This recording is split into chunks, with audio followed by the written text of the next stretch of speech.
दोस्तों, अब इस छोटे से लेक्चर में हम ये समझने की कोशिश करेंगे कि अगर इंक्रीमेंट या डिक्रीमेंट ऑपरेटर्स हों किसी प्रॉब्लम में हमको दिए हुए और इट हैज़ बीन आस्क्ड कि भैया बताओ क्या आउटपुट आएगा, तो उसको कैसे करते हैं।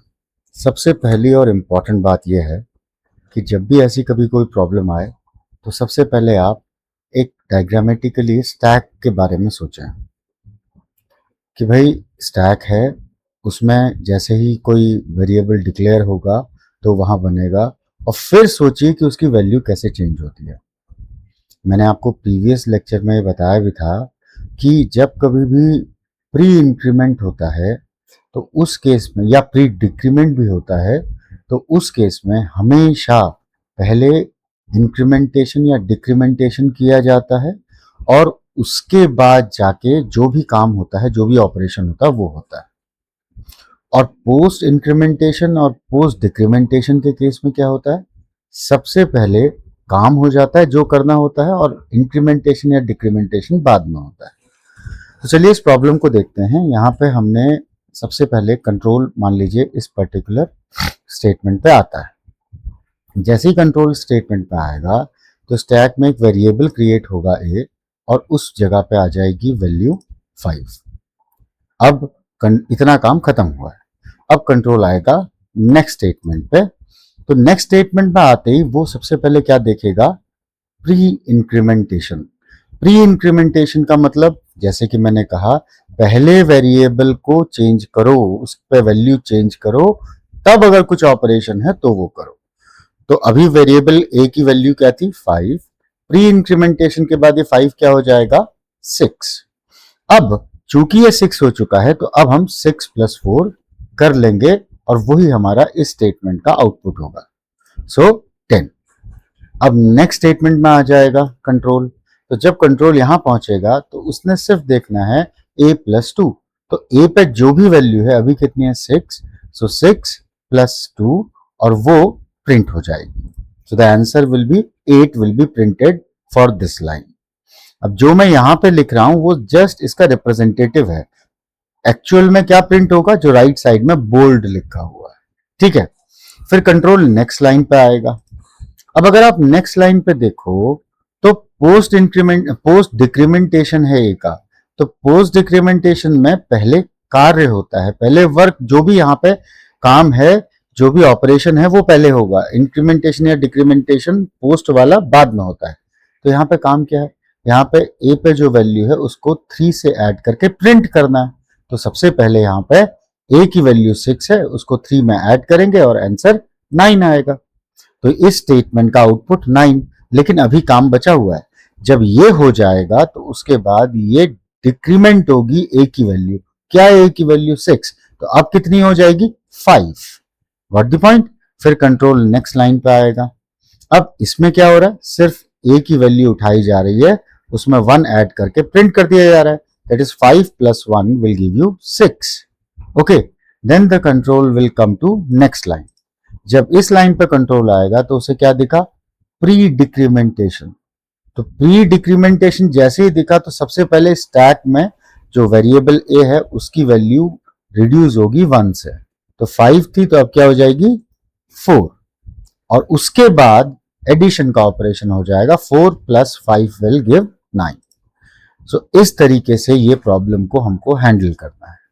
ठीक है, चलिए एक और प्रॉब्लम हम देखते हैं। अब इस प्रॉब्लम में क्या है, ए की वैल्यू 4 है, बी की वैल्यू 7 है और सी एक वेरिएबल और डिक्लेयर हमने किया है। तो जैसे ही कंट्रोल सबसे पहले इस लाइन पे आएगा तो होगा क्या, स्टैक में A B C variables create होंगे। ए को असाइन हो जाएगा 4, बी को असाइन हो जाएगा 7, और राइट नाउ सी में किसी भी तरीके का इनिशियलाइजेशन नहीं हुआ है तो इसमें कोई गार्बेज वैल्यू होगी जिससे हमें अभी कोई लेना देना नहीं है। ठीक इस स्टेटमेंट का इतना ही काम। फिर कंट्रोल आ जाएगा नेक्स्ट लाइन पे। जब वो नेक्स्ट लाइन पे आ जाएगा तो यहां पे सबसे पहले देखिए क्या हो रहा है, यहां पे प्री इंक्रीमेंटेशन है। तो प्री इंक्रीमेंटेशन है तो प्री है तो पहले काम होगा। सो प्री इंक्रीमेंटेशन में ए की वैल्यू पहले चेंज होगी। ए की वैल्यू क्या है, 4, तो वो क्या हो जाएगी अब, चेंज होके 5। अब उसके बाद जो a की वैल्यू है that will be assign to c।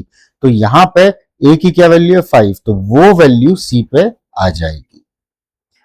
That's it, इस स्टेटमेंट में इतना ही। अब नेक्स्ट स्टेटमेंट में जैसे ही कंट्रोल आएगा वहां पे क्या हो रहा है, a b c की वैल्यूज प्रिंट हो रही है। a 5 है, b 7 है, c 5 है, so that will be printed. Then control will come to next line. अब जब इस लाइन पे आ जाएगा तो क्या है, पोस्ट इंक्रीमेंटेशन है। सो पोस्ट इंक्रीमेंटेशन के केस में क्या होगा, सबसे पहले कार्य होगा, वर्क होगा। यहां पे वर्क क्या होना है, a की वैल्यू b को असाइन होगी। That's it.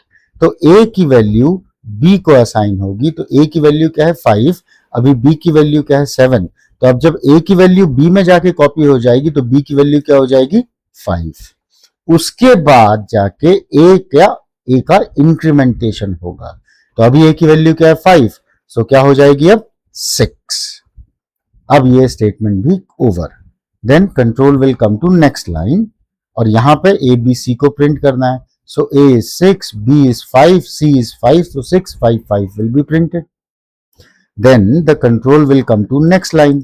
अब इस लाइन में क्या हो रहा है, सबसे पहले प्री डिक्रीमेंटेशन हो रहा है b का। तो पहले डिक्रीमेंटेशन किया जाएगा किसका, b पे जो वैल्यू है उसका। सो b पे क्या वैल्यू है 5, तो उसका क्या होगा डिक्रीमेंटेशन। सो 5 माइनस 1 विल गिव यू 4। तो अब b की वैल्यू 4 हो गई।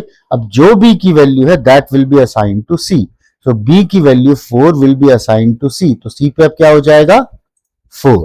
ठीक। So the work of this statement is also over. Then the control will come to next line. अब इस लाइन में क्या होना, a b c को प्रिंट करना है। a 6 है, b 4 है, c 4 है। So 6 4 and 4 will be printed. Then the control will come to next line. अब यहां पे क्या हो रहा है, c माइनस माइनस यानी कि पोस्ट डिक्रीमेंटेशन हो रहा है c का और c की वैल्यू a को असाइन हो रही है। अब चूंकि ये पोस्ट डिक्रीमेंटेशन है तो पहले हम वैल्यू असाइन कर देंगे। तो इस केस में c की वैल्यू किसको चली जाएगी, a के पास। So what is the value of c 4। तो यहां पे वो क्या हो जाएगी, c की ये वैल्यू a में कॉपी हो जाएगी। सो a अभी 6 था, अब क्या हो जाएगा 4। Okay, then c will be decremented. So what is the value of c right now? It is 4. So now after decrementation ये क्या हो जाएगी 4 minus 1 क्या हो जाएगी 3। ठीक, इस स्टेटमेंट का काम भी खत्म। Then the control will come to the next line. अब नेक्स्ट लाइन में क्या हो रहा है, सीधे a b और c की वैल्यू प्रिंट करने को कह रहे हैं और वो प्रिंट हो जाएगी। क्या है 4 4 and 3। That's it, so simple. So इसलिए जब कभी भी ऐसे कोई प्रॉब्लम आए आपके पास जहां पे इंक्रीमेंटेशन या डिक्रीमेंटेशन के बेस पे आउटपुट पूछा गया हो, प्लीज प्लीज प्लीज ध्यान रखिए। सबसे पहले स्टैक बनाइए, वेरिएबल्स लिखिए उसमें, और उन वेरिएबल्स में जो वैल्यू इनिशियलाइज हो रही है, वैल्यू जो वहां पे आ रही है, उनको लिखिए। And then step by step याद रखिए, प्री इंक्रीमेंटेशन या प्री डिक्रीमेंटेशन होगा तो वो पहले होगा और फिर जो भी काम होना है वो काम होगा। पोस्ट इंक्रीमेंटेशन या डिक्रीमेंटेशन बाद में होगा, पहले जो भी वर्क होना है वो वर्क होगा। So in this lecture till this point only, पढ़ते रहिए, मेहनत करते रहिए।